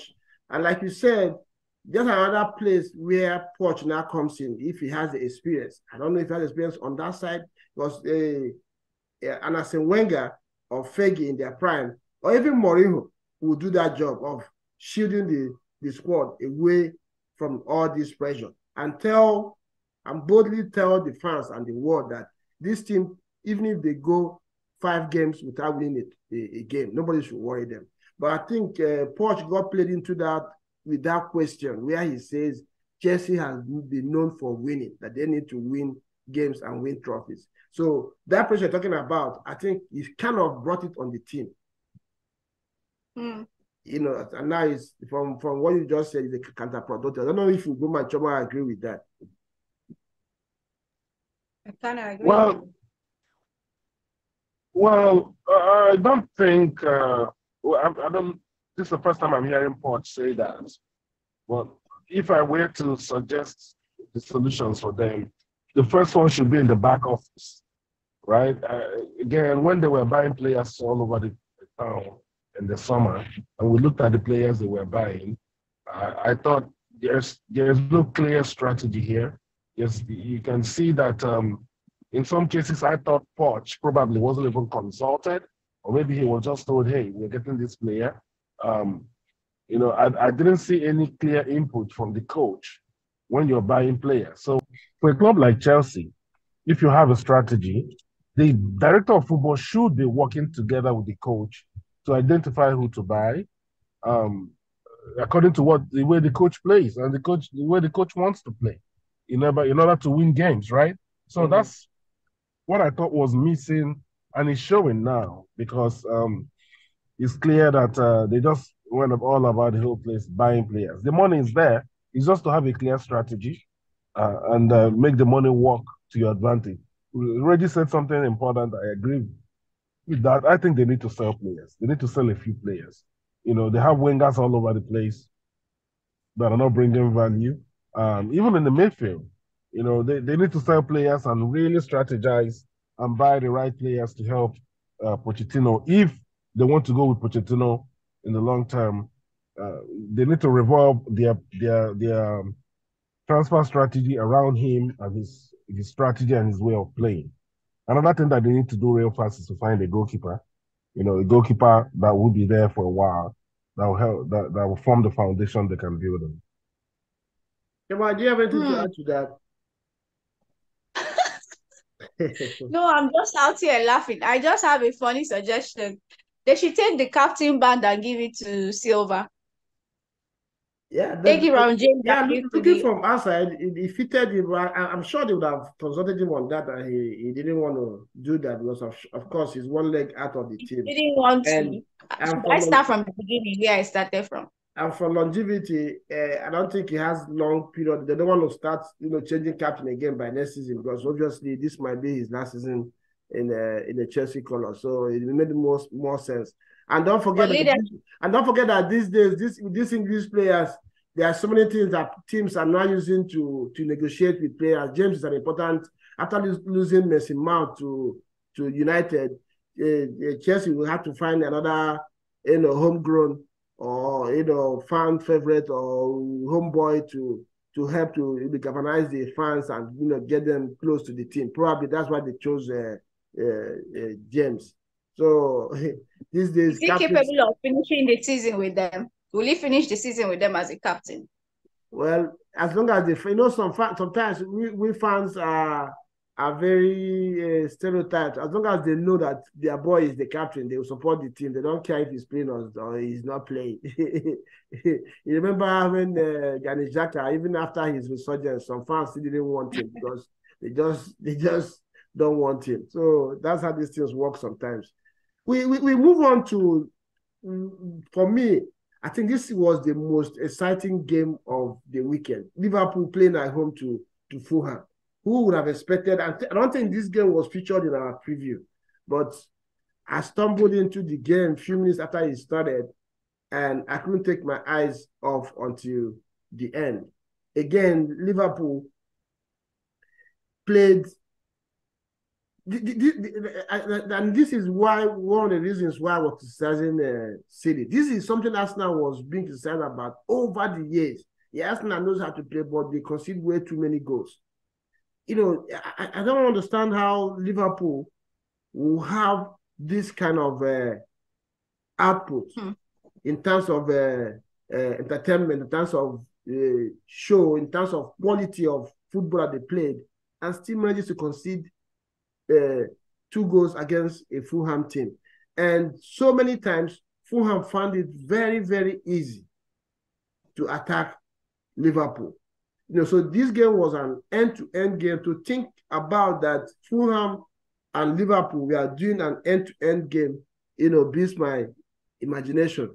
And Ugumi, remember, when we were previewing for the season and talked about some of these games like concerning Liverpool, I've always told you that as good as Liverpool look going forward, I don't think they are strong in the central defensive midfield position enough to be at the top end of the league. Every team that I know that competes at that level has a very strong shield for their defense. This is something that Arsenal suffered for so many years before we got Thomas Partey. And Liverpool has done that now. This season, they're not going to the season with a renowned or a strong and formidable defensive midfield player. And we also know that the defense is not one of the best in the league. It's just they have so much firepower going forward that have been managed to dig out results. I don't know if you guys think that this is also sustainable, going forward. So the game was won 3-2. At some point, no, 4-3, sorry. And by the 80th minute, Fulham scored the third goal, 3-2. And to think that this game ended up 4-3, was a kind of shock or surprise to me. So I don't know what you guys made about it. I don't know if you watched the game. Chioma, did you watch the game? No, I didn't. I didn't catch the game actually. Okay. Did you watch I did. Okay. I did. I started off with the Chelsea game, and then, like you said, when I switched to Fulham and Liverpool, I couldn't stop watching it because it was end to end, which made it quite interesting. What I first of all immediately noticed was that the game was so open. Liverpool were so open, and Fulham were balling. Iwobi was having his way on that left flank. Robinson was. I mean, Robinson, guy was going past players like nobody was. They were not there. Robinson. I'm keeping an eye on that guy. That guy has the potential to get to the top as a left wing back. He has a superb engine. Doesn't get tired. Plays like that all game. Goes in and never gives up. He was a standout performer for Fulham. Yeah, so I thought Liverpool were more open than I've ever seen them. Midfield to defense. And I looked at the Liverpool team. It was their main team. I didn't see any major guys missing from that game. They had everyone there. So two things I noted was, first of all, Liverpool were quite open. Fulham, we are matching them ball for ball, passion for passion, tackle for tackle. Second thing I noticed was Nunes has a bad attitude. Darwin Nunes. Yeah. No, there's a difference between just being a bad boy and having bad attitude and having a negative attitude. His attitude is bad and negative. I watched him. I think that's part of why he has mental issues. He's been hitting the bar up and down. The guy doesn't seem to want to calm down and play. He seems entitled. Do you think his frustration from not getting as many goals? Because, like you said, I was going to ask you, your man always hitting the woodwork. He hit the woodwork twice in that game again. I don't think there's any game he has played for Liverpool that doesn't hit the woodwork. Yeah. Just calm down. And the one he didn't hit the woodwork, ball was there right in front of you. Calm down and tap the ball into the net. He completely missed the ball. I'm telling you, that one was crazy.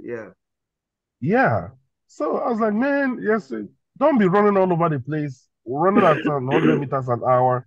And then when you get chances, you rush and you miss those chances. What's the point?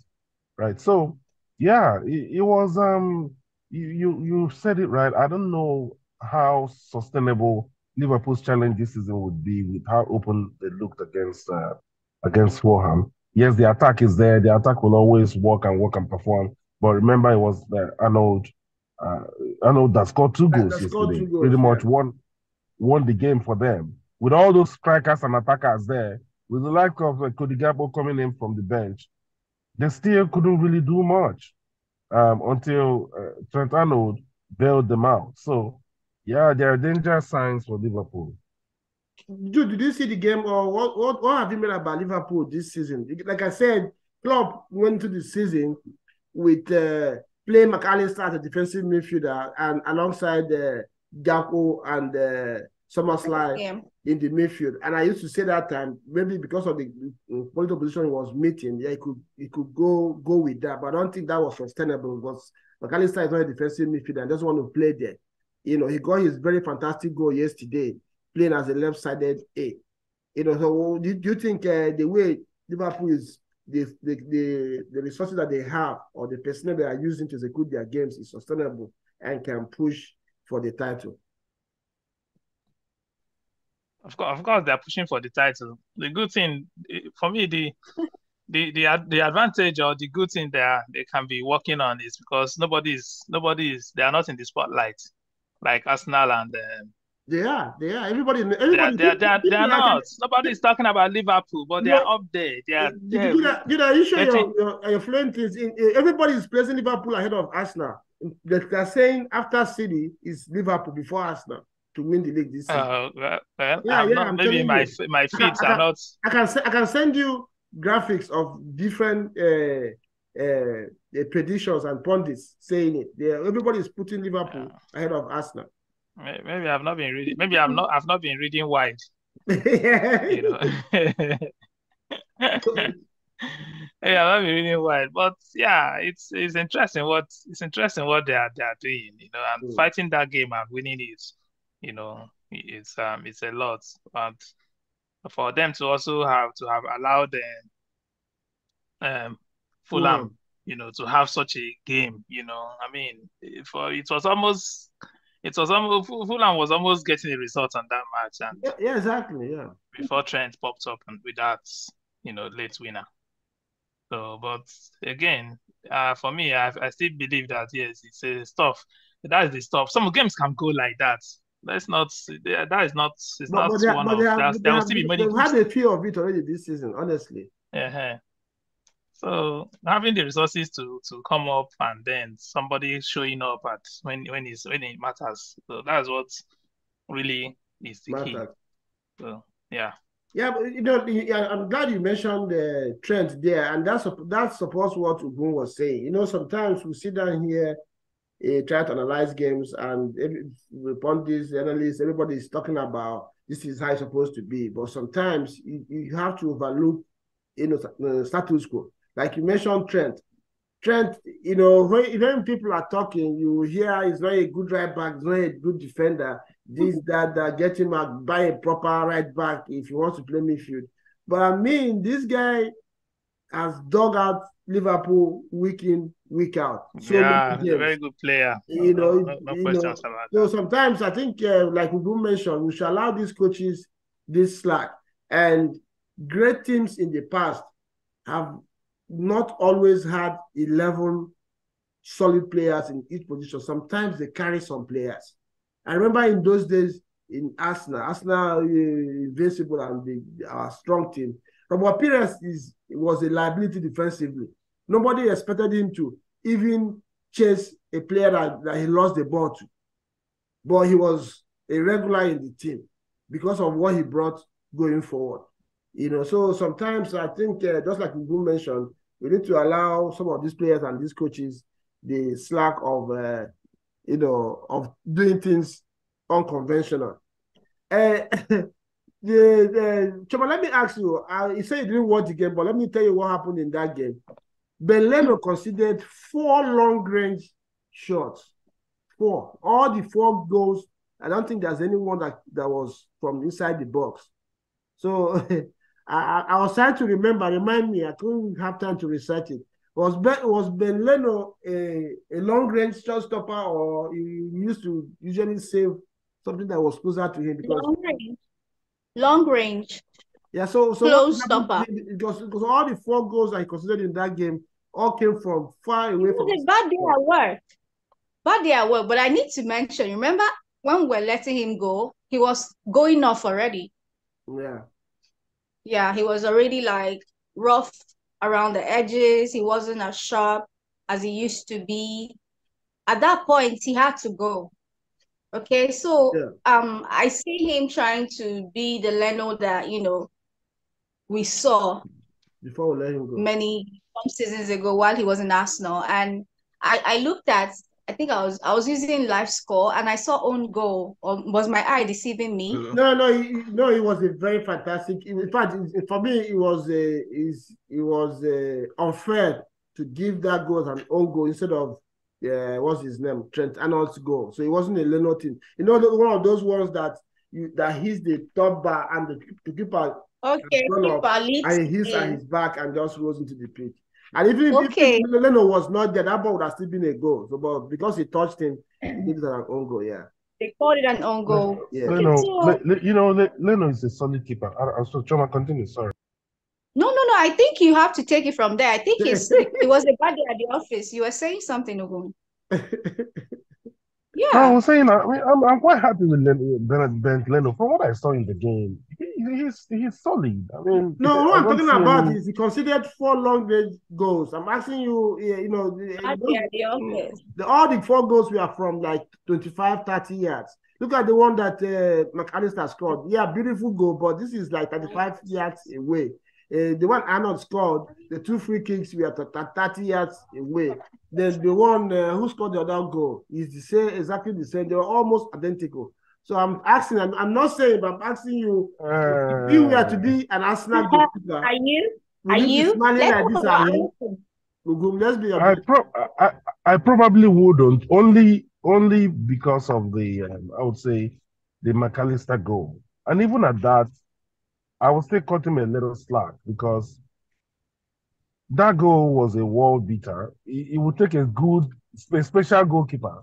Let me say, it took a special top class goalkeeper to have saved that shot.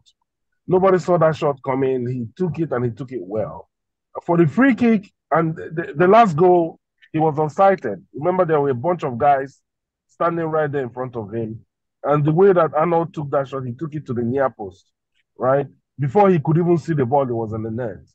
So, but general performance in the game, there were quite a few good saves he made for Fulham, even timely, using his feet to make some timely interceptions.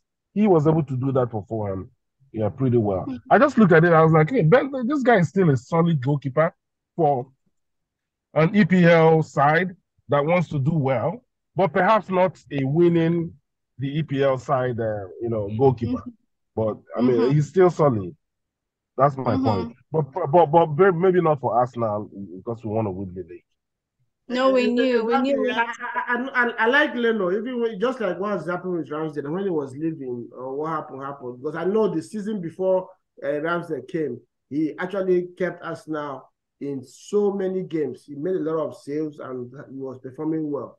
But considering 4 long-range goals in a game, for me, was a little bit too much. Though he got injured early in the game and was bandaged, I don't know if his vision was impaired by the bandage that that he had on his head. Was still, I mean, 4 goals from a long range position for me was a little too much. So I think I have done justice to the last weekend's games. We're going to look at. I was going to look at the games are going to come thick and fast. There's a game tomorrow. Arsenal is playing Luton tomorrow. I think every EPL team has a game this midweek. I don't think we'll have time to look at those games. So we'll see. Arsenal is traveling away to Luton, and on Wednesday you have mancity traveling to Aston Villa. This is a team that is been very resurgent. Unai Emery, good evening. He's doing business with his team. Chelsea is traveling to United on Wednesday as well. So we'll see how some very tasty. This is going to be a case of the cow and the bull trying to outweigh each other. Both of them I don't even know which one to call which, because Chelsea can be anything. Chicken and lamb. Chicken and lamb. Tottenham is hosting West Ham, while the Newcastle is traveling. I don't want any surprises, so maybe this midweek games will just go the way I'm supposed to. I don't want any surprises. Newcastle is traveling. This was where they go Luton. Maybe they know. I don't want any surprises there. Then go win, come back. Yeah. So those are the teams the games we have for the midweek. We don't have time to look into them now. Expect our viewers to let us know what they think about those games. We'll come back and review them, then talk about the games for the weekend. Nimi, you just popped up on time. We're about to round up, and we are talking about the midweek fixtures. Chelsea is traveling to Old Trafford. And we know United have managed to get results somehow this season, even with all their stories. I don't know how you think that one is going to pan out. Aston Villa is hosting mancity. Arsenal is traveling to Luton. And do we need to discuss that game? And Sheffield hosting Liverpool. Tottenham is hosting West Ham. So it looks like Arsenal might still be top of the league going into the weekend after the next fixtures, and it keeps counting. So, man, listen, as I've said, man, Arsenal is like a well-oiled machine right now. They are doing what they need to do. They're handling business. And they will definitely handle business against Luton Town. Luton Town is a team that I can even assemble 11 of us here, play defense, and we could pull out a 0-0 draw against Luton. So I don't expect us now to struggle with them.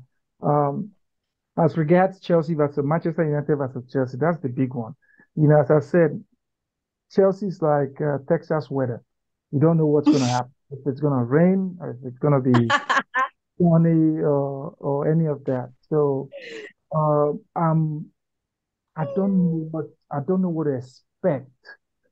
Yes, we do good against big opposition, because this opposition, they come out to play against us, and expansive football, we catch them on the break. But with Manchester United, I don't know if they're gonna come out. Ten Hag, what is Ten Hag playing? What is his style? What are so it's just like we're on the same boat. I don't know. I'm glad you said that. Chioma, remember, I said it. This is a matter of the bull and the cow. No. As a matter of fact, I've learned something. When I come in here and say Chelsea will win, the next week I come in here and my face is down. I will say I don't know. No, take this one. Take this one from me. I think this game will end it will end in a draw.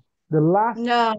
the last 5 or 6 Manchester United versus Chelsea has ended in draws, even in the What EPL. is the situation of Man U? But Nimi, United this season don't draw games. They either win or lose. Oh, so any They somebody lost.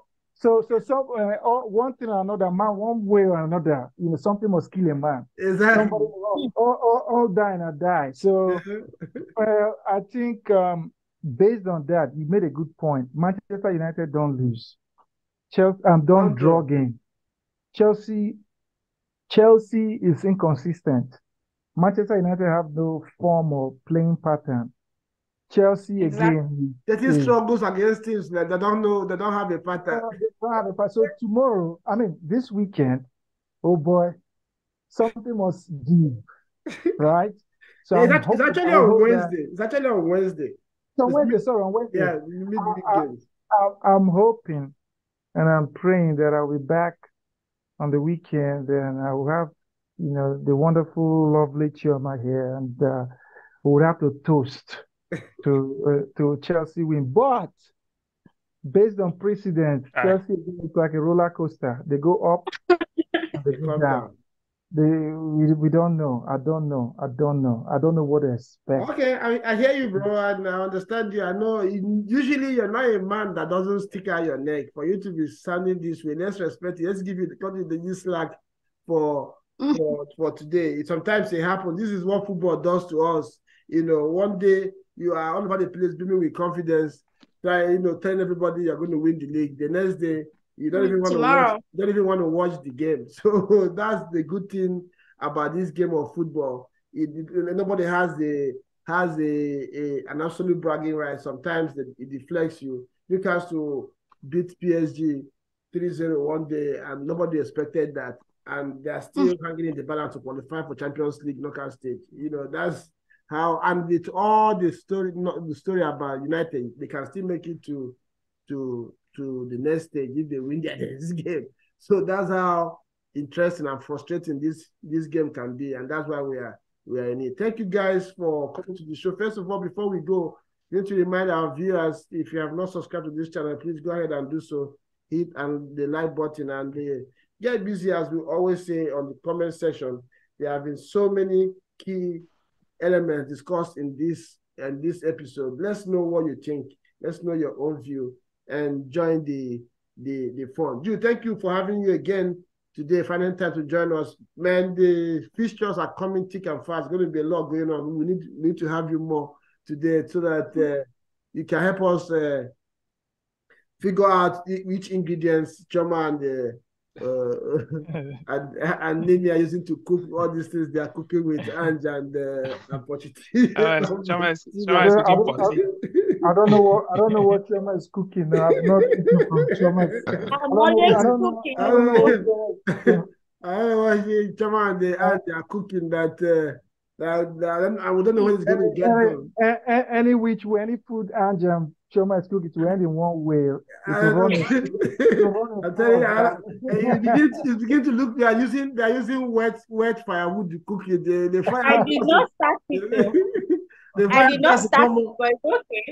The fire tries to It come was healthy people that started saying Poch is cooking since pre-season. Cooking. I did not start it. What is this? Babos. Bados. He got on that Bados thing and I need to see Bados. As I remember I was telling Bados, see, it's not difficult to figure out that he's always on something. He just came here on one time and Nimi was able to without knowing anything about him, told him that he's on Bados stuff. I said, yeah. After smoking, I don't know that leave my guy. Nimi, if you and Chioma, me and Kote and Bados, we are in the same forum, so you can imagine what goes on there when you talk about football. I know Bados was on Bados' time when he came and he said like he wants to bet that Chelsea will win the league. I said even the owner thought Bolly will slap your face when you go telling Chelsea. Okay, guys, thank you for having you on the show. It's been fun having you. We look forward to no the next problem. one. And All right, thanks bye for everyone. No now. problem, Chioma, everybody. Good one. Okay, Yeah, bye-bye. ciao, guys. All right.